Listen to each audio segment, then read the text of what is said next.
Alors, le conseil pour la réfoua Shelema de Shalom Ben Julia et Alexandre Esther Chaya Bat Luna Patricia, que Kadosh Baruch Hu envoie réfoua Shelema rapidement. On est à 24 heures Bezrat Hashem de Kippour, le jour le plus kadosh de l'année. Pour comprendre un petit peu, c'est écrit dans le livre de Tehillim que Akadosh Baruch Hu il a créé 365 jours dans l'année. 364 jours Akadosh Baruch Hu il les laisse à l'être humain. Il y a un seul jour qui appartient à Akadosh Baruch Hu, c'est le jour de Kippour. À la différence des autres fêtes, c'est que toutes les fêtes, on a porté un korban aux nations du monde. À Rosh Hashanah, on a été jugés, les Juifs et les nations du monde. Le jour de Kippour, c'est un jour qui appartient à Am Israël, spécifiquement à Am Israël. Et on va expliquer aujourd'hui la Haftara qu'on va lire 1 heure avant, 1 heure et demie avant la fin de Kippour, quelques minutes avant la Neila, la Haftara de Yona. Alors Yona, il faut savoir comme quoi c'était un prophète. Akadosh Baruch Hu, il a envoyé des prophètes à travers l'histoire juive, constamment, pour guider le peuple juif. Aujourd'hui, il n'y a plus de prophètes. Alors c'est bien et c'est pas bien. C'est pas bien parce qu'il n'y a plus de prophètes, on n'a pas de guide. Et qu'à l'époque, une personne qui avait un problème, il allait directement au prophète. Et le prophète, il lui disait, il lui transmettait le message d'Akadosh Baruch Hu, qu'est-ce qu'il devait faire. Et c'est bien parce que s'il y avait un prophète aujourd'hui, mais qu'on ne respecte pas les commandements d'Hachem et les paroles du prophète, ça peut être encore plus grave pour nous. Donc, alors, la Haftara du Yona, c'est écrit comme ça. Alors, je vous la fais en hébreu, après on va l'expliquer. C'est écrit Vaï Devar Hachem El Yona Ben Amitai, il est mort. Akadosh Baruch Hu, un jour, il se dévoile au prophète Yona et il lui demande Kum lechel ninve, Aïr Agdola. Akadosh Baruch Hu, il demande au prophète Yona. Yona, il avait l'habitude de prophétiser pour les Juifs. Première fois dans l'histoire où Akadosh Baruch Hu, il demande à Yona d'aller prophétiser non pour les Juifs, mais pour les non-Juifs. Il y avait une ville à l'époque qui s'appelait Ninvé. Vous savez comme quoi même les non-Juifs, ils ont 7 mitzvot à respecter. Ils n'ont pas 613 comme nous. Parmi les 7 mitzvot que les non-Juifs, ils ont respecté, la première, de croire en Akadosh Baruch Hu, de croire en Dieu et de ne pas faire de l'idolâtrie. La ville de Ninvé, qui était une ville de non-juifs, ils ont fait la Avodah Zara, ils se sont égarés, ils sont perdus en chemin, et Akadosh Baruch Hu, il envoie Yona qui vienne réveiller le peuple de Ninvé. Donc d'habitude, Yona, il a l'habitude d'aller en mission pour Hachem, il a l'habitude d'aller transmettre le message que Akadosh Baruch Hu lui passe là où Hachem il l'envoie, et c'est la première fois où Yona il refuse la mission d'Hachem, et c'est écrit Vayakom Yona les voir Tarshisha. Quand Yona il a entendu que Dieu il attendait de lui d'aller à Ninvé, parler aux non-juifs, Yona il décide de se sauver vers une ville qui s'appelle Tarshish. C'est comme quoi il se sauve de devant Hachem. Vayared Yafo, il descend dans la ville de Yafo, une ville portuaire. Vayimtsa Oniya, il trouve un bateau. Vaïten Srara, il va voir le capitaine, il lui dit écoute, où tu vas? Il dit je vais à Tarshish, il dit c'est loin d'Israël, c'est en dehors des limites d'Israël, je te suis. Amène-moi à Vegas s'il faut, amène-moi à Ibiza, je vais aller loin d'Israël. Le capitaine au départ il ne comprend pas pourquoi. Il dit écoute, tu veux payer, paye. Il sache qu'aujourd'hui la mer elle est un petit peu houleuse, le bateau plusieurs fois il a essayé de prendre le large, mais à chaque fois il est revenu. Je ne préconise pas qu'on voyage aujourd'hui.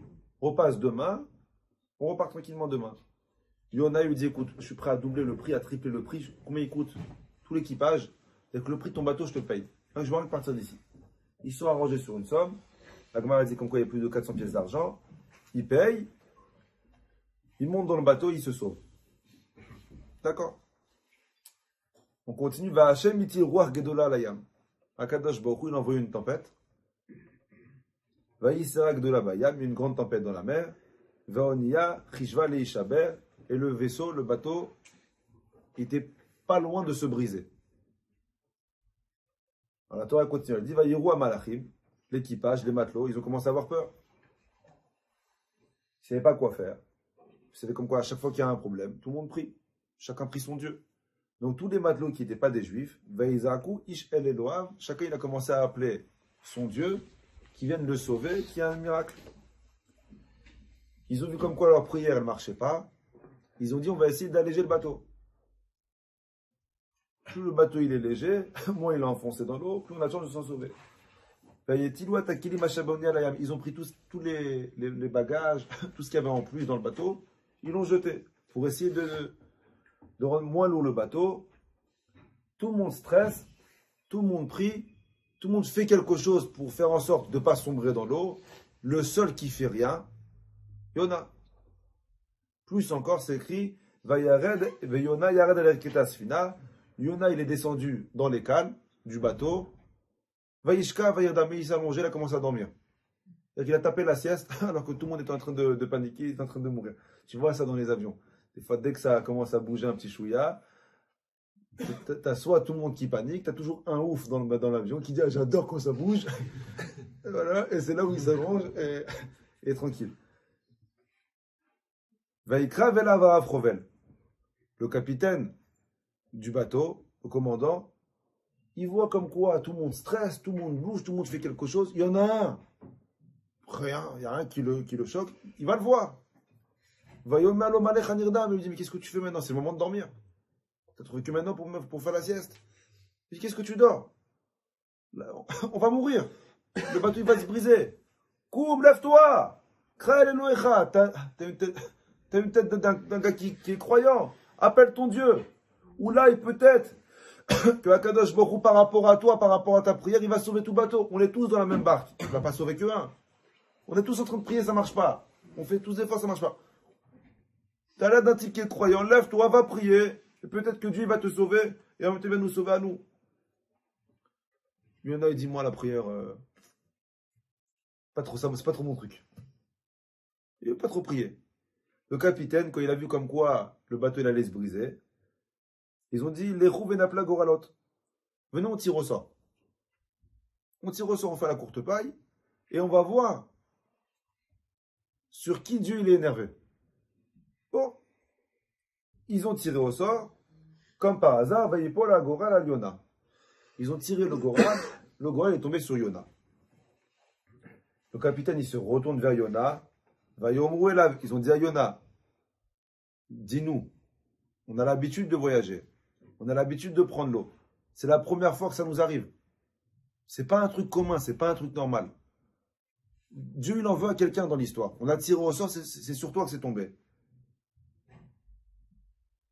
Mamelachtecha, tu bosses dans quoi? Et pas CPF et tout à l'époque. On était encore. Maintenant, tu aurais dit ça aux juifs. Maintenant, dans quoi tu veux qu'ils travaillent? L'isolation, CPF, voilà, les clims. De tout, c'est écologique. Donc, ils ont dit ça va, t'as fini? Non. Mara Azot.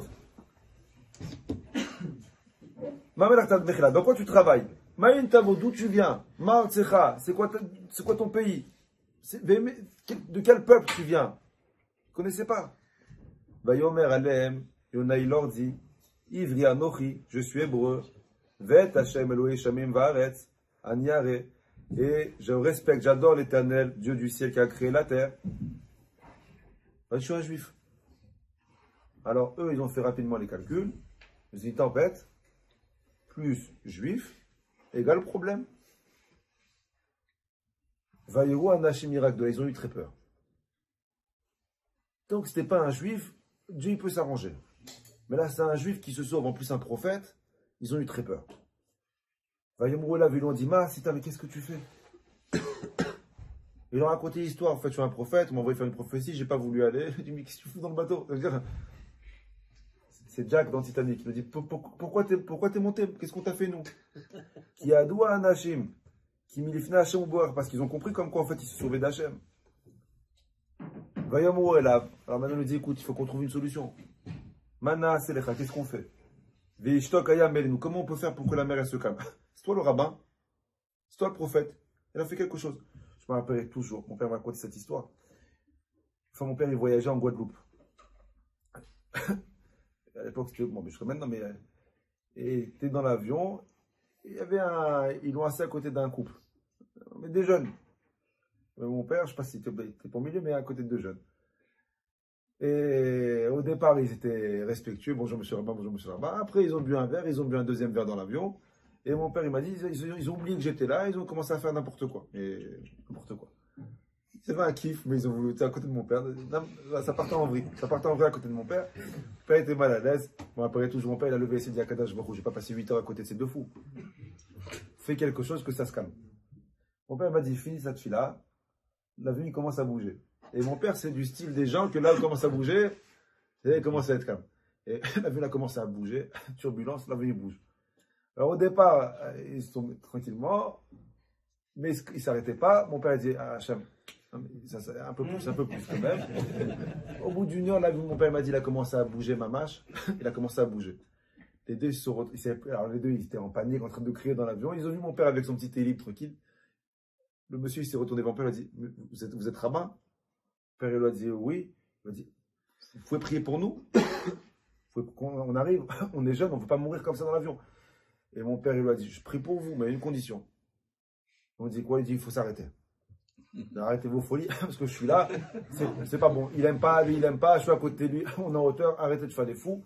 On arrive, faites ce que vous voulez, mais à côté de moi, c'est compliqué. Il dit, monsieur le rabbin, c'est juré, le côté dit, je la touche plus. Ça veut dire, on va être respectueux. Mon père a dit, bon, si c'est ça, on va prier. Et là, mon père a dit à Hachem, il faut que ça s'arrête. Il a dit, il faut que ça s'arrête. L'avion, il a commencé à bouger encore plus. Les masques à oxygène, ils sont tombés. Mon père a dit, oh, stop. Et il n'est pas à cause d'eux que je prends. L'avion, il s'est calmé.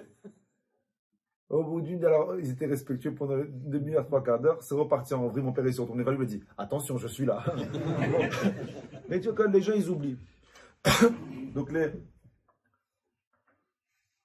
l'équipage, ils ont eu peur. Ils ont demandé à Yona, qu'est-ce qu'on fait pour que la mer elle se calme? On a compris comme quoi tu étais prophète, on a compris comme quoi tu étais fautif, on a compris que tu t'es sauvé devant ton Dieu. Maintenant, qu'est-ce qu'on fait pour que la mer elle se calme? Vayomer Alem, il leur a dit, le seul moyen pour que la mer elle se calme, Saouni, prenez-moi et jetez-moi dans l'eau. Tant que je suis là, je ne vous porte pas chance. Tant que je suis dans le bateau, vous n'allez pas, il faut me jeter. Et vous allez me jeter, la mer elle va se calmer. Alors, ils n'auront pas de jeter quand même. Ah, bah, ça va. Alors, qu'est-ce qui s'est écrit dans la Torah? Et ils ont essayé de ramer un maximum pour essayer de rapporter le bateau vers le rivage. Malgré tous leurs efforts, ils n'ont pas réussi. Et la mer, elle devenait encore plus orageuse. Ils ont prié à Hachem. Ils ont dit à Kadosh Baruch Hu, nous, on n'a rien fait. C'est lui le fautif. Il se retourne vers eux et dit, t'as pas une autre solution? Il dit, écoutez, la seule solution, il faut me prendre, il faut me jeter dans l'eau. Bon, c'est pas fait prier. Ils ont pris Yona, ils l'ont jeté dans l'eau. Dès qu'ils l'ont jeté dans l'eau, la mer s'est calmée. D'accord? Ça, c'est la première partie de l'histoire de Yona. La deuxième partie, troisième partie, c'est pas le sujet d'aujourd'hui. Bon, je vais pas vous laisser sur votre faim. Je voulais la faire fif. Il y a un poisson qui arrive, qui avale Yona. D'accord? C'est la fameuse histoire de Pinocchio. D'accord? Il y a une référence biblique. Yona, il reste. Alors, comment ça marche? Est-ce que c'est un vrai poisson? J'étais pas avec lui, il posait pas de questions. J'étais pas là, moi. Yona, il reste 3 jours dans le poisson. À la fin, le poisson, il recrache Yona. Et Akadosh dit, Yona, qu'est-ce que tu veux? Là où tu vas aller, je vais te pourrir ta vie. Alors Yona dit, mais qu'est-ce que je dois faire? Hachem dit, Yona, tu fais ce que je te demande de faire. Tu vas à Ninive et tu leur demandes de faire tchouva. Il n'a pas voulu y aller. Il y a un dragon qui arrive dans ce golf. Il n'y a pas de dragon. Yona, qu'est-ce qu'il fait? Il n'a pas le choix. Je vais vous faire tout Dreambox. Il n'a pas le choix. Il va à la ville de Ninive et il se met au port de la ville et il commence à dire aux gens, si vous ne faites pas teshuva, en 40 jours, la ville, elle se détruit. Les non-juifs, qui connaissaient la force de Ham Israël, qui connaissaient la force des prophètes, ils l'ont amené vers le roi de l'époque, de Ninive. Yona, il fait sa prophétie au roi de Ninive. Le roi, il attrape peur. Il convoque toute sa ville. Il dit à Botaï, on s'est égaré de la route. On a 40 jours pour faire teshuva. Pendant 40 jours, ils font teshuva. Ils enlèvent toutes les idoles qu'ils ont à la maison. Ils détruisent tous les lieux de culte. Entre-temps, Yona, il sort de la ville pour voir qu'est-ce que Kadosh Baruch Hu va faire. Et comme Hachem, il a promis à Yona que si les gens de Ninive ils font teshuva, Kadosh Baruch Hu protégerait la ville, Kadosh Baruch Hu il n'a rien fait à la ville. Cette haftara-là, c'est une des haftarot les plus importantes de l'année. On la lit le jour le plus important de l'année, à l'heure la plus importante de l'année, qui est l'heure de la Neila. C'est-à-dire que si on pourrait faire une haftara à la Neila, doucement, si on pourrait faire une haftara à la Neila, c'est cette haftara qu'on ferait. Mais on l'a fait 1 heure avant. D'accord? C'est l'histoire de Yona. Chaque fois, chaque année, quand on arrive à la haftara de Yona, je me pose une question. C'est un très très beau cours que je vous fais, écoutez bien. La question que je me pose chaque fois, pourquoi on lit cette haftara à Kippour? D'abord, une autre question avant. Pourquoi Yona, il n'a pas voulu faire sa mission? C'est un prophète. Son job, c'est de prophétiser. Il a fait toute sa vie, des centaines de fois. Pourquoi Yona, il ne le fait pas aujourd'hui? La réponse, elle est simple. Je vous réponds tout de suite. Parce que Yona, il savait que si il allait demander aux non-juifs de faire teshuva, et que eux, ils faisaient teshuva, alors que ça fait des années qu'ils demandent aux juifs de faire teshuva, et que eux, ils font pas teshuva, ça peut porter préjudice à Israël. Yona, il a dit, mais comment je vais pouvoir défendre les juifs après cette histoire? Ça fait des années que je leur demande de faire Shabbat. Ils me prennent pour un clown. Ça fait des années que je leur demande de manger kasher à Israël. Personne ne m'écoute. Ça fait des années que je leur demande de respecter Nida. Ça rentre par là, ça sort par là. Ça fait des années que je leur demande d'arrêter de faire leurs idolâtries. Ils ne s'arrêtent pas. Alors que les gens de Ninive, qui ne sont pas juifs, en 1 semaine, ils ont fait tchouva. Tu sais le préjudice que ça va apporter à Israël. Alors Yona, il a dit, je préfère me sauver devant Dieu, que Hachem, il s'énerve contre moi, que Akadosh Baruch Hu, il me punisse, mais que je ne porte pas préjudice à Israël. C'est son intention. Est-ce qu'elle a été bonne ou est-ce qu'elle a été mauvaise? Vous allez me dire, c'est une bonne intention, c'est noble. Non, c'est pas noble. Pourquoi c'est pas noble? Parce qu'il ne faut pas faire de calcul avec Akadosh Baruch Hu. Hachem te demande de faire quelque chose. Tais-toi et fais-le. En réfléchissant, c'est que tu penses que tu es plus intelligent qu'Akadosh Baruch Hu. Donc Yona, il aurait dû faire sa mission depuis le départ. D'accord? La question que je vous pose maintenant, elle est simple. Pourquoi on lit cette haftara à Kippour? Pourquoi on lit cette haftara 1 heure avant la Neila? Alors vous allez me dire, c'est logique. À Kippour, on fait quoi? Le jour du grand pardon.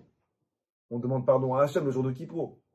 Alors, étant donné que cette haftara, elle a un rapport avec le pardon, le jour de Kippour, on lit cette haftara-là pour nous faire rappeler que si eux, ils ont fait tchouva et qu'Akadosh Baruch Hu, il a accepté leur tchouva, nous, aujourd'hui, si on fait tchouva, Akadosh Baruch Hu, il accepte notre tchouva. Et on aurait pu dire, c'est pour cette raison qu'on lit cette haftara à Kippour. D'accord? Je ne suis pas d'accord avec cette réponse. Pourquoi? Parce que si tu veux me lire une histoire de personnes qui ont fait tchouva, prends-moi des exemples des juifs qui ont fait tchouva. Le livre de Yeremia, il est rempli d'histoires. Le livre de Hoshaya, il est rempli d'histoires. Tous les prophètes, ils sont remplis d'histoires. Tu as le roi Ménaché qui a fait tchouva. Tu as plein de tzadikim qui ont fait tchouva. Prends-moi une histoire. Je vous explique comme quoi ce jour-là, on ne veut pas porter d'accusation à Israël.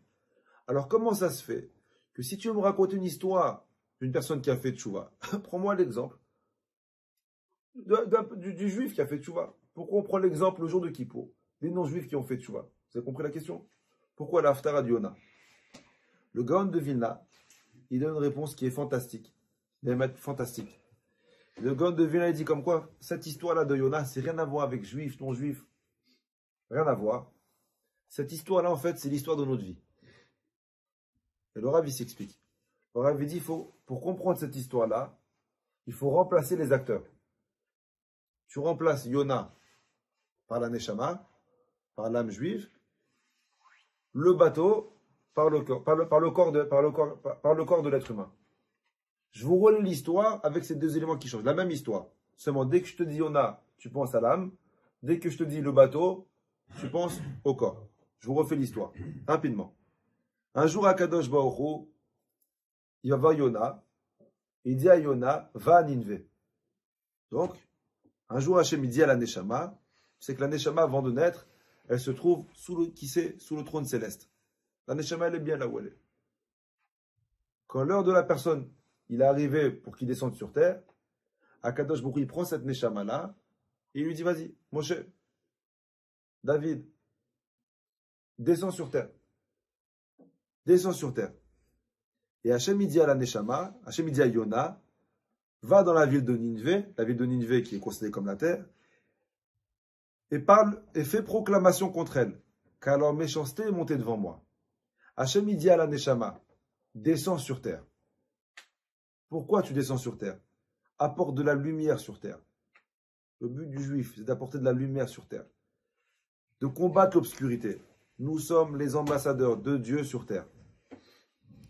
Et Akadosh Baruch Hu, il demande à la Neshama de descendre sur terre afin de faire du Kiddush Hashem, afin de sanctifier le nom d'Akadosh Baruch Hu. On vient, la seule raison de notre création, le seul but pour lequel Akadosh Baruch Hu, il envoie la Neshama sur terre, la Neshama, comprenez qu'elle est bien au ciel. La Neshama, elle est bien avec Hashem. Pourquoi Hashem, il envoie la Neshama sur terre? Pour une seule raison. Faire Kiddush Hashem. Proclamer le nom d'Hashem sur terre. Alors vous allez me dire, mais comment on proclame le nom d'Hashem sur terre? Comment on sanctifie le nom d'Hashem sur terre? Puisque c'est notre mission, on est là pour sanctifier le nom d'Hashem. Comment on fait pour sanctifier le nom d'Hashem sur terre? La réponse, elle est simple. En devenant une meilleure personne, tu sanctifies le nom d'Hashem. En devenant un meilleur père, tu sanctifies le nom d'Hashem. En devenant un meilleur mari, tu sanctifies le nom d'Hashem. En devenant un meilleur fils, tu sanctifies le nom d'Hashem. En devenant un meilleur frère, tu sanctifies le nom d'Hashem. Une personne qui se comporte bien, qui essaye de s'améliorer, il apporte de la lumière sur terre. Il apporte du Kiddush Hashem sur terre. Alors Akadosh Baruch Hu, il va voir Yona et il lui demande d'aller à Ninvé pour parler aux gens de Ninvé et faire Teshuvah. Akadosh Baruch Hu, en fait, ce qu'il fait, il va voir chaque Neshama de chaque personne qui est ici et Hashem, il nous demande, descends sur terre. Alors oui, je sais que tu es bien au ciel, je sais que tu es tranquille, je sais que tu es à côté de moi, mais d'être au ciel sans rien, tu n'as pas de mérite. Alors Hashem dit à Akadosh Baruch Hu, qu'est-ce que tu attends de moi, Hashem? Hashem, il dit, j'attends de toi que tu descends sur terre, apporte de la lumière. Apporte de la lumière, chasse l'obscurité. Comment? En sanctifiant mon nom. Une personne qui arrive à voir la main de Dieu dans toute sa vie, alors oui, il sanctifie le nom d'Hachem. Je ne vais pas donner, voilà, pour ceux qui étaient hier, hier il y avait une askara, et un monsieur il a perdu sa maman. Et pendant son discours, un jeune, et pendant son discours, je ne sais pas si c'était choquant ce qu'il a dit, pendant son discours il a dit, cette année, malgré toute la difficulté, j'ai jamais ressenti Hachem autant cette année depuis que je suis né. Une personne qui arrive à voir la main de Dieu dans ses problèmes, il sanctifie le nom d'Hachem, il apporte de la lumière à l'obscurité. Le problème, c'est l'obscurité. On est noirci par nos problèmes. On est noirci par nos mauvaises idées. Et on est entouré de problèmes. Une personne qui arrive à faire rentrer Dieu dans sa vie, une personne qui amène de la lumière dans l'obscurité qui est ce monde-là, il sanctifie le nom d'Hachem. Le plus grand Kiddush Hachem qu'il peut y avoir, c'est de continuer à vivre sa vie en rajoutant Dieu dans sa vie. Donc Hachem il dit à Neshama, Hachem il dit à Yona, descends sur terre, t'as rien à faire au ciel. Et qu'est-ce que tu vas faire en bas? Proclame mon nom. Comment je proclame mon nom? En respectant Shabbat, en respectant Nida, en étant un meilleur père, en un derech eretz. On dit, c'est ça les Juifs. Les Juifs, ils volent pas, les Juifs, ils mentent pas, les Juifs, ils ont une parole. On sanctifie le nom d'Hachem avec notre comportement. Malheureusement, la Neshama, quand elle entend la grandeur de sa mission, elle fait comme Yona y fait. Elle se sauve. Elle ne se sauve pas de sa mission. Elle se sauve de Dieu. Et ça, c'est toute l'erreur de Yona. Tu peux te sauver de ta mission, mais tu ne te sauves pas de Dieu. Tu peux t'égarer, ça arrive. Après qu'on est toujours au top. Il y a des fois où on n'a pas envie de prier. Il y a des fois où on n'a pas envie de faire le mitzvot. Il y a des fois où on n'a pas envie de rien faire. Ça, tu te sauves de ta mission, pas de Dieu. Une personne qui ne se sauve pas de Dieu, il reviendra toujours vers Dieu. La Neshama, quand elle voit la grandeur et l'importance de sa mission, elle prend peur et elle se sauve de Dieu. Qu'est-ce que Yona y fait? Il trouve un navire. La Neshama seule, elle ne peut pas se sauver de Dieu. Il lui faut un corps qui va l'accueillir. Donc la Neshama, elle va voir le corps. Elle lui dit, où tu vas? Le corps, il dit, mais moi, je vais nulle part. Il dit, écoute, prends-moi là où tu vas, je veux repartir. Le capitaine du corps, le capitaine du navire, qui dans notre histoire, c'est les organes vitaux du corps, ils vont dire à la Neshama, écoute, tu sais, on a un équipage. Chaque membre que tu vois, il a un rôle précis. Les yeux, ils sont là pour voir. La bouche pour parler, pour manger. Les oreilles pour entendre. Toi, la Neshama, tu nous sers à quoi? Tu vas nous apporter quoi? Et la Neshama, elle répond, Je vais vous apporter les émotions. Je vais vous apporter les sensations. Grâce à moi, vous allez apprécier ce que vous regardez. Je ne vais pas apporter la vue, c'est les yeux. Moi, j'apporte le kiff. Tu vas apprécier ce que tu regardes. Grâce à moi, tu vas apprécier ce que tu dis. Tu vas apprécier ce que tu entends. Et la Neshama, elle paye au corps avec les émotions qu'elle va lui apporter. Le corps, il dit, si tu apportes quelque chose à l'équipage, Tfadal monte. Et pendant des années, le corps et la Neshama, ils vont faire fusion, union, et ils vont avancer les deux. La Neshama qui veut se sauver de Dieu, et le corps qui va l'aider à se sauver de Dieu. Et quand un Kadosh Baruch Hu, il voit que tu t'es égaré, quand un Kadosh Baruch Hu, il voit comme quoi tu veux te sauver non seulement de ta mission, et que tu veux te sauver de lui, tu penses qu'Hachem va t'oublier? Moi, demain, je sors avec mes enfants dans la rue. Si mon fils il veut traverser la rue sans me donner la main, alors que le feu il est vert, je vais le laisser courir comme un fou? Qu'est-ce que je fais au départ? Je vais l'appeler. Je vais Chaim, traverse pas. S'il n'écoute pas, je vais le laisser traverser la rue? Non, je ne le laisserai pas. Je vais l'attraper par le manteau. Si je vois comme quoi il se débat, j'attrape par ses cheveux s'il faut, mais je ne le laisserai pas traverser la rue. Ah, mais je lui fais mal. Et c'est pour son bien. Je préfère qu'il ait mal, qu'il se fasse écraser. Quand Akadosh Baruch Hu voit que la Neshama veut se sauver de lui, Akadosh Baruch Hu, il rappelle la Neshama. Comment Hachem il la rappelle? Il envoie une tempête. Il envoie des soucis. Il envoie des problèmes. Akadosh Baruch Hu, il a envoyé à Yona un puissant vent, au bateau un puissant vent. Akadosh Baruch Hu, dès qu'il voit que la Neshama elle oublie son travail, Hachem il envoie un problème. Et les problèmes, c'est pas ça qui manque. Alors, la Torah nous dit, quand les marins ils ont vu que la mer a été déchaînée, ils ont eu peur. Ils ont tous essayé de trouver une solution. Ils ont prié, ils ont jeté ce qu'ils avaient dans le navire.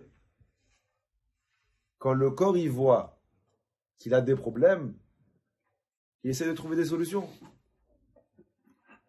Problème matériel, il pense solution matérielle. Alors il va aller voir le docteur, qui lui trouve une solution. Il va aller faire des analyses pour trouver une solution. Il va prendre des médicaments, parce qu'il pense comme quoi c'est une solution. Qu'on guérit un problème matériel avec du matériel. Il va aller voir des avocats. Il va essayer de se protéger. Et malgré tout ce qu'il peut faire, la tempête, elle ne s'est pas arrêtée. Et pendant que tout le monde est en train de stresser, pendant que tout l'équipage est en train de stresser, le seul qui ne stresse pas, c'est Yona. Et il descend dans la cave. Et il dort. Le corps, quand il y a des problèmes, le corps, il est en panique. Il ne sait plus où mettre la tête. Il n'arrive plus à dormir, il n'arrive plus à manger. Les médecins, ils sont pessimistes, les médicaments, ils ne marchent pas. Il est complètement perdu. Il voit que tout le monde panique. Tout le monde essaie de trouver une solution. Il voit comme quoi, le corps, il voit comme quoi. La Neshama, elle s'endort. Et la Neshama, alors que tous les membres s'affolent, la Neshama, elle ne fait rien. Comme si ce n'était pas à cause d'elle. Comme si qu'elle ne pouvait rien faire. Et là, à ce moment-là, le capitaine, il va voir Yona. La Neshama, le corps, il va voir la Neshama. Il lui dit, tu vois pas que tout le monde a affolé, tout le monde prie son Dieu, tout le monde essaie de trouver une solution. Il n'y a que toi qui fais rien. Va, prie ton Dieu. Le cerveau, le cœur, les reins, c'est les organes vitaux. Ils vont dire à la Neshama, on essaie tous de trouver une solution. Il n'y a que toi qui fais rien. La Neshama dit, mais c'est pas moi. Chaque fois qu'on a un problème et qu'on va voir un rabbin, le rabbin te dit, mets tes tefilines. Quel rapport avec les tefilines? Moi, je te parle de problème matériel, tu parles du spirituel. Respecte tes parents, fais Shabbat. Quel rapport? La Neshama, elle ne pense pas qu'elle a la solution en elle. Alors, comme dans l'histoire, le capitaine, il réunit tout le monde. Il dit à Bretagne, on va tirer au sort pour voir ce qu'il fautif. Il tire au sort, il tombe sur Yona. Le corps, quand il voit qu'il n'y a pas de solution, il réunit tous les organes. Il dit, venez, on tire au sort, on va voir ce qu'il est fautif. Et on sort, on tire comme quoi c'est la Neshama le fautif. Alors, le capitaine, il se retourne vers Yona et lui dit, mais dis-moi, qui tu es? D'où tu viens? C'est quoi ton travail? Les organes vitaux, ils vont dire à la Neshama, écoute, On t'a toujours vu. Depuis toujours, tu étais là. On n'a jamais vraiment su à quoi tu sers. Ah oui, tu nous as payé pour nous apporter un kiff, mais tu n'as pas vraiment de place officielle. D'où tu viens?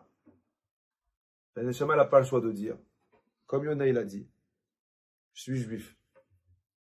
Alors la Neshama elle dit, je crois en Dieu. Je suis un bout de Dieu.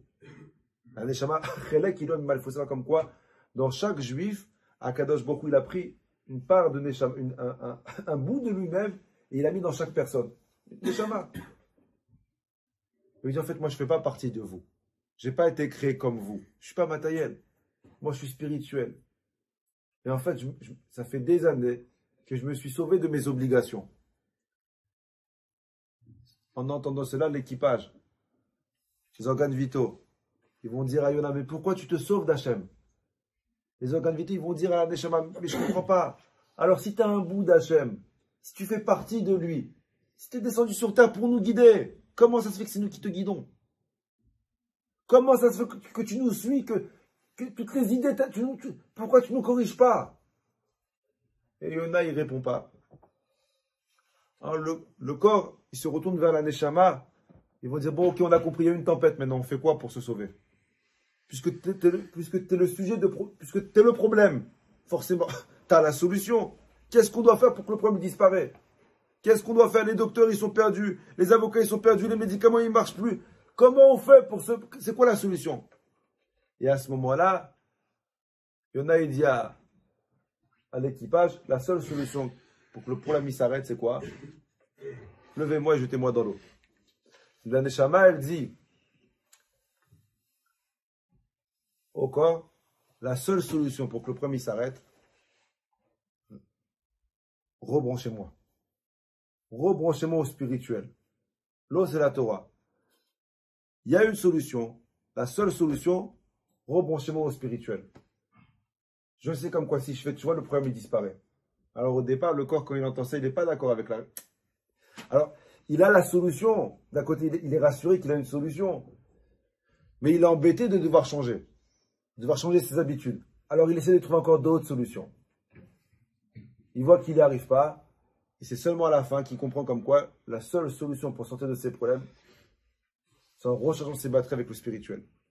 Comprenez, la solution à nos problèmes physiques, c'est une solution automatiquement spirituelle.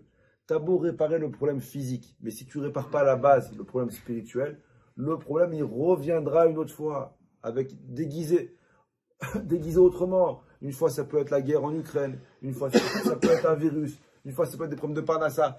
Mais comprenez, le seul moyen, c'est de prendre la Neshama, la jeter dans l'eau, et du moment où tu replonges la Neshama, tu remets en contact la Neshama avec le spirituel, avec la Torah, la mer elle se calme. Et d'après moi, d'après le Gaon de Vilna, d'après l'explication qu'on a aujourd'hui, c'est la raison pour laquelle on lit l'histoire de Yona le jour de Kippour. Parce qu'Akadosh Baruch Hu veut nous dire, mon fils, ça fait maintenant quasiment 24 heures que tu jeûnes. Ça fait 24 heures mais que tu demandes, Hachem, donne-moi une bonne parnassa, Hachem, donne-moi des enfants, Hachem, donne-moi des parents en bonne santé, Akadosh Baruch Hu, lève-moi tous les problèmes que j'ai. Mais Akadosh Baruch Hu dit, tu ne comprends pas que tu as beau essayer de trouver des solutions matérielles, physiques à tes problèmes, c'est pas ça la vraie solution. Apprends de Yona. Le seul moyen de s'en sortir à Kippour, de prendre des résolutions spirituelles. Une personne qui prend sur lui un changement, même un petit changement. On ne vous demande pas de changer toute votre vie. Commencez par un petit changement.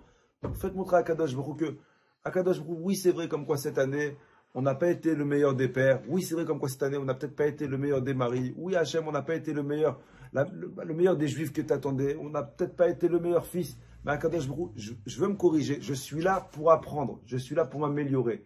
Une personne qui dit à Akadosh Baruch Hu qu'il est là sur terre pour une seule chose, l'aimer, le servir, se corriger.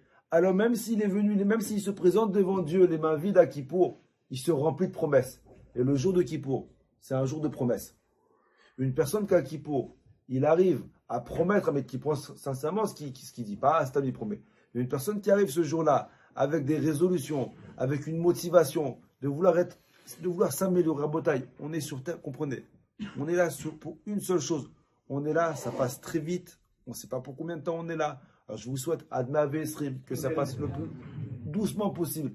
Mais tu vois comme quoi, les années ils filent, nos parents ils vieillissent, on prend de l'âge, nos enfants ils grandissent, ça passe extrêmement vite. Alors on est là sur Terre pourquoi? Pour faire de l'argent. Mais là, je ne pense pas que c'est le but de notre création. Pour avoir une belle voiture, ce n'est pas le but de notre création. Pour manger un bon shawarma le soir, alors ça peut aider, mais ce n'est pas le but de la création. On est là sur Terre pour une seule chose, revenir à 120 ans mieux qu'on est descendu. On est là seulement pour ça. Pour revenir mieux ce qu'on est descendu. Chas v'shalom de se présenter pire de ce qu'on est descendu. Mieux. Comment mieux? Je travaille sur mes midotes. La vie, c'est un travail. Des fois, tu dis à quelqu'un, oui, mais c'est dur. Oui, c'était facile, on ne serait pas là.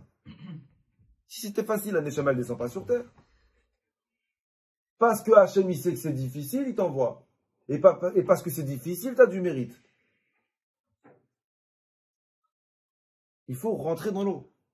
Alors, doucement, vous savez, on a déjà tous vu ça. Il y en a comment ils rentrent dans l'eau. T'as l'eau qui va plonger comme un fou, glacé, il s'en fout. Il plonge habillé, fait hallah, c'est pas grave. Et t'as toujours celui-là qui est là, il met un orteil. Ça, c'est les Tunisiens. Alors, on va commencer à mettre de l'eau dans le cou pour pas attraper un arrêt cardiaque alors qu'il fait que manger n'importe quoi, il fume et il boit, mais quand même, quand il rentre dans l'eau, il prend ses précautions. Je pense que c'est pas mal. Vous avez une certaine... Heureusement que le Rambam, il était marocain, moi, je te le dis, c'était pas... Vous avez... Alors, t'as celui qui va mettre un orteil dans l'eau. Ah, c'est froid, un autre orteil dans l'eau. Ah, c'est froid, un autre orteil. À un moment donné, il va mettre un genou, un truc, et le temps qui rentre, ça prend, mais à la fin, il est rentré. On ne te demande pas de rentrer vite dans la religion. On ne te demande pas de devenir une meilleure personne du jour au lendemain. C'est un travail d'une vie. Mais travaille. Fais montrer à Kadosh. Oh, t'as pas travaillé cette année. Ça arrive. T'as raté un an. T'as raté 20. C'est pas grave. Fais-lui montrer maintenant que tu veux t'améliorer. On a 24 heures pour déclarer à Kadosh Baruch Hu notre flamme. On a 24 heures pour déclarer nos regrets et 24 heures pour déclarer nos résolutions. La personne qui rate son kippour, pour avoir cette proximité avec Akadosh Baruch Hu, il faudra attendre encore un an. Il faudra attendre encore un an. Alors, ça j'ai fini sur Yona. Je vais vous donner des ségoulottes qui ont un rapport avec kippour. Alors les ségoulottes, ça ne remplace pas les mitzvot. Si vous avez une possibilité de faire une mitzvah ou une ségoula, zappez la ségoula. Faites la mitzvah. Ségoula, quoi? Non, tu les as déjà. Alors déjà, la première mitzvah, c'est même pas une ségoula qu'il faut faire avant Kippour, c'est demander pardon. Alors, Rabotaï, d'envoyer des textos groupés. Personne ne les lit, arrêtez, vous nous saoulez. J'ai déjà commencé à recevoir dès ce soir, en cette année, alors que je ne sais même pas qui m'envoie le message. Ça ne sert à rien. Demande pardon à ceux qui t'ont fait du mal. À ceux à qui t'as pu faire du mal. En premier lieu, tes parents. Parce que c'est sûr que si on t'a mis la mitzvah de respect des parents dans les 10 commandements, c'est parce que c'est dans le top 10 des mitzvot difficiles à respecter. C'est pas possible que cette année, on n'a pas vexé nos parents, on n'a pas dit une phrase qu'il fallait pas dire. Alors, première chose qu'il faut faire, demander pardon aux personnes à qui tu as pu faire du mal. Je vais vous donner, moi, rapidement les personnes. Tes parents. Ensuite, il y a ta femme. Chad vechalak. Pour le manque, ben, ça c'est sûr. Ça, tu peux, avec 10 poulets. Bon, je pense pas que je veux une Rolex, mais c'est pas grave. Commence par les poulets. Pour le temps que tu ne lui as pas accordé, pour l'attention que tu ne lui as pas donnée, pour l'amour que tu ne lui as pas rendu. Parce qu'on ne va pas se mentir, il n'y a que des gars et des femmes. Mais on n'aime pas un millième de nos femmes de ce qu'ils peuvent nous aimer. Il faut être réaliste, hein. On aime, tout le monde fait halal, nous. Mais on n'aime pas un millième nos femmes comme elles peuvent nous aimer. Tu fais attention, comme elles, si c'est toi qui devrais préparer le Shabbat, tous les Shabbats, et faire les plats que l'autre il aime alors que tu lui fais la gueule, ça fait un mois, et qu'elle est là, comme Mahmara, prépare à manger. Mais, donc c'est sûr comme quoi, Mechila, avant d'aller à la synagogue, il faut demander Mechila à ses parents, il faut demander Mechila à sa femme, Il faut demander Mechila à ses frères et à ses sœurs, parce que vous savez que des fratries, il y a toujours des histoires, il y a toujours des incompréhensions, toujours des a priori. Tu ne peux pas partir à la synagogue sans avoir demandé Mechila. On ne te demande pas d'être le meilleur ami au monde, on ne te demande pas de ça. Mais au moins Mechila. Au moins tu sais comme quoi ce jour-là, mon frère, ma sœur, c'est un jour qui est important. On avance, pas de message. Ah, tu peux envoyer un message vocal, mais ciblé. Ciblé, un message sincère. Et on sent quand c'est sincère, on sent quand c'est groupé. Donc il faut demander pardon à ceux qu'on a pu faire du mal. Oui, c'est possible que cette année, on avait des gens avec qui on travaillait, oui, qu'on a peut-être vexé, on leur a pas donné l'attention qu'il fallait, la considération qu'il fallait. La première étape de Kippour, c'est tu veux qu'Akadosh Baruch Hu te pardonne. Bekef, est-ce que toi tu as pardonné ceux qui t'ont fait du mal? Si toi tu as pardonné ceux qui t'ont fait du mal, si toi tu as demandé pardon à ceux qui t'ont pu faire du mal, alors c'est beaucoup plus facile pour Akadosh Baruch Hu de te pardonner. Mais si Akadosh Baruch Hu il dit il pardonne, il en veut à tout le monde, il a des dossiers sur tout le monde, il a des rancœurs sur tout le monde, on a compris à qui tu pensais. Si Akadosh Baruch Hu, oui, c'est nous les Marocains. Si Akadosh Baruch Hu, si maintenant on en veut à tout le monde, si maintenant on a apprends déjà à pardonner et apprends à demander pardon. Ça c'est la première mitzvah la plus importante la veille de Kippour. Avant d'aller à la synagogue, c'est bien d'allumer une bougie. Au Rabbi Lubavitch, j'ai lu encore aujourd'hui, il dit comme quoi la bougie qu'on allume avant d'aller à la synagogue, on l'appelle la bougie de la vie. Et il faut demander à Kadosh Baruch Hu, de la même façon que cette flamme, elle brille, que la neshama de tous ceux que j'aime et de toute ma famille, elle continue à briller cette année.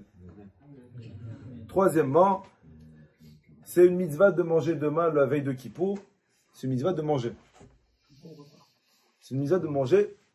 Alors, il y en a qui disent 5 repas, tu peux manger. Bon, te défonce pas, ça sert à rien. 5 fruits et légumes par jour. Vous êtes dans la bouffe. On s'est compris. Et c'est une mitzvah de manger beaucoup. C'est une mitzvah de manger beaucoup.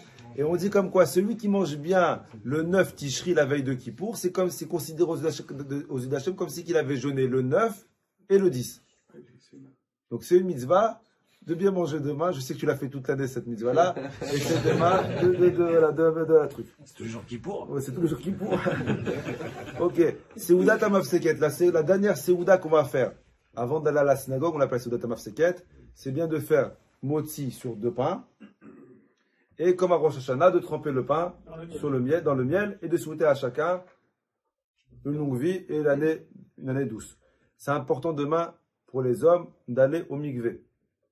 Il y a 2 mikvés qui sont importants dans l'année, le mikvé de la veille de Rosh Hashanah et le mikvé de la veille de Kippour. Pour celui qui n'est pas là à Rosh Hashanah, vous avez 2 fois plus l'obligation d'aller demain. Donc ne vous prenez pas la dernière minute. Allez-y tôt, faites votre mikvé tôt. C'est une mitzvah d'aller au mikvé le plus tôt possible et de penser au kavanot qu'on a pensé à Rosh Hashanah. Il faut se tromper, je vous la faire 5 fois. Première fois, tu penses à enlever le kaas. Attends, je vais noter. Oui, la première il faut la première trompette que tu penses, oui, à être pur. D'accord, la tahara. La deuxième, on enlève le kaas, toute la colère qui est en nous. Troisième, on adoucit la rigueur. Quatrième, que l'année se finisse avec les mauvaises nouvelles. Et que 5e, l'année elle rentre avec des bonnes nouvelles. 5. La pureté, la colère, la rigueur, adoucir la rigueur, d'accord. Avant d'aller à la synagogue, c'est bien de bénir ses enfants, de bénir sa femme, et de leur souhaiter une longue vie et une bonne santé, parce que les enfants, ils ne vont pas venir à la synagogue. Au moins, on leur donne un petit peu de la kdusha qui va les suivre avant d'aller à la synagogue. Alors, Chazak. C'est bien d'arriver tôt à la synagogue. Le premier chant qu'on va faire, c'est Lecha Eli. Lecha Eli Teshu Kati. C'est un vidouille. C'est un vidouille qui est assez particulier. Quand la maman de Binyamin, quelques secondes avant de nous quitter, on lui a fait le vidouille. C'est important de faire le vidouille à une personne avant qu'il quitte ce monde. Une personne qui fait le vidouille, c'est qu'il demande pardon à Hachem. Une personne avant de mourir, qui a fait le vidouille, il monte au ciel, il va directement à Gan Eden. Maintenant, ça c'est pour ceux qui ont le temps de faire le vidouille. Pour ceux malheureusement qui n'ont pas le temps de faire le vidouille parce qu'ils sont morts prématurément ou qui ne peuvent pas faire le vidouille avant de mourir. Donc on fait l'Echa Eli et on demande à Akadosh Baruch Hu que si Chazve Shalom, pas cette année, mais si un jour je dois quitter ce monde-là et que je n'ai pas le temps de faire le vidouille avant de mourir, que ce l'Echa Eli, que ce vidouille que je fais maintenant, il remplace le vidouille que je fais avant de mourir. Donc ça fout un peu la ramma, mais vaut mieux le faire. Vous me remercierez ce matin, Galanda, tu me diras top pour le cours de lundi soir. On est bien. Alors si je suis à Guéhinam en train de brûler, je te dis, oh, j'espère pas trop chaud. Je sais pas où je serai, mais je te ferai un petit clin d'œil. S'il me reste un œil, je continue. Donc on a dit comme quoi, le piyou de Khali, c'est le plus important. Le Harizal Akadosh, il dit, de toutes les mitzvot que vous pouvez acheter à Kippour, la plus belle mitzvah, la plus importante, c'est le port du premier Sefer Torah de Kol Nidre. Le port du premier Sefer Torah de Kol Nidre, c'est la plus belle mitzvah qu'il peut y avoir. Rabotai, on va faire des ventes.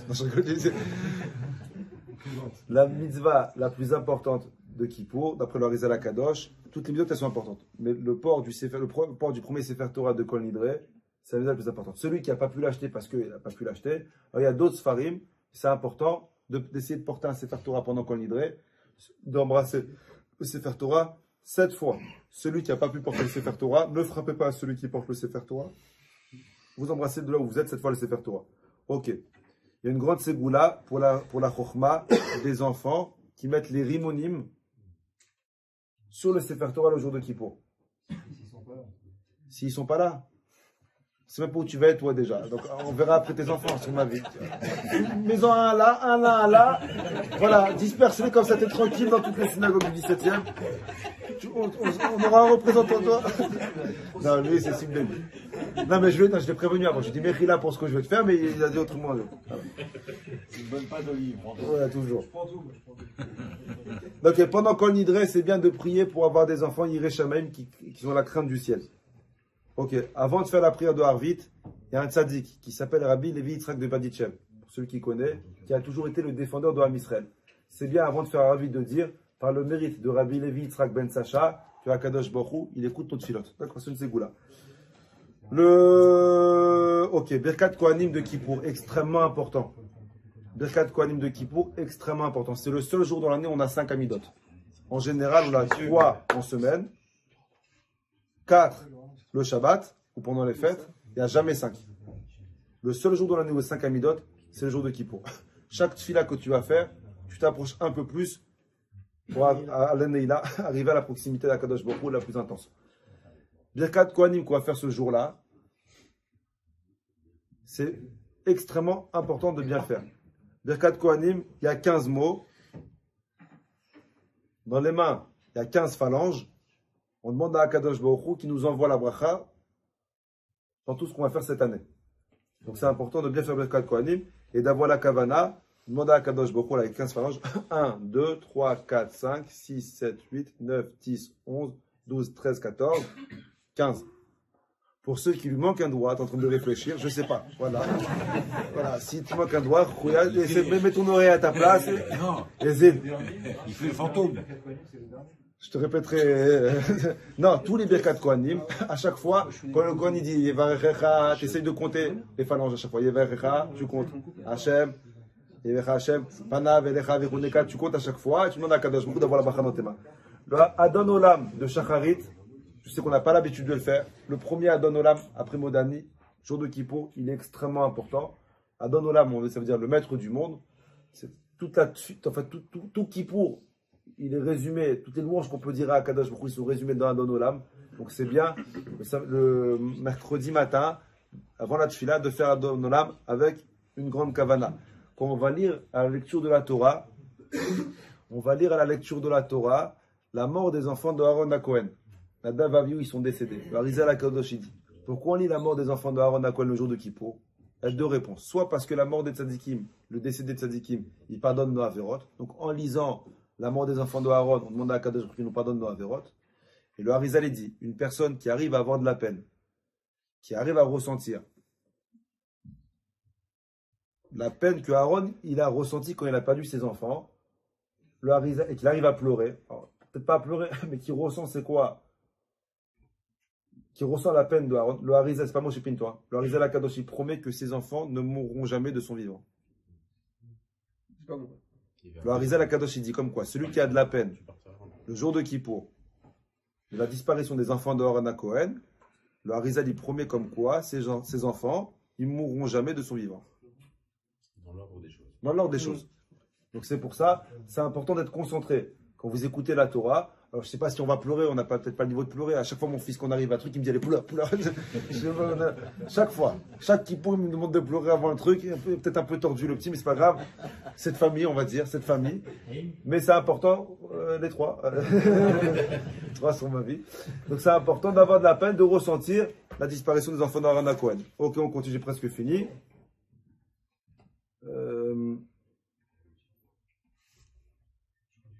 D'accord. Quand on fait Keter itenu lechad, Naye Elohenu malacham, on va dire Aye mekom kevodo laritzo. Quand on dit le mot Aye, c'est bien de prier que Akadosh Baruch Hu nous donne les trois formes d'intelligence qui sont la Chochma, Bina Vadat. Donne-moi mon livre à moi, en français. Il y a 2 secondes, ne bougez pas. Je vais traduire ça. Comment on peut traduire Chochma, Bina Vadat en bon français?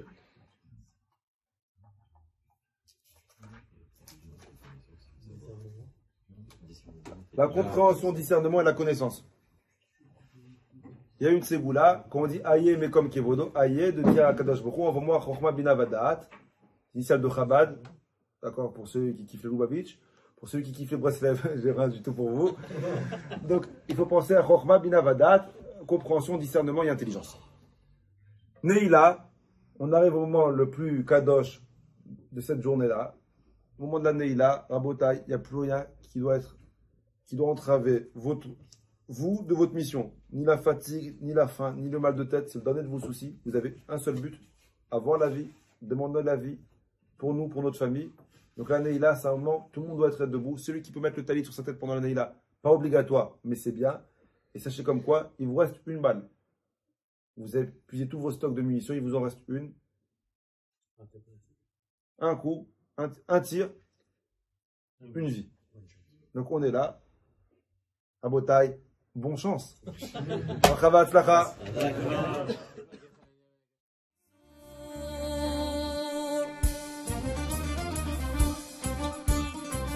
احنا جايين من كل مكان للصويرة زينة البلدان نزورو ونرجع فرحان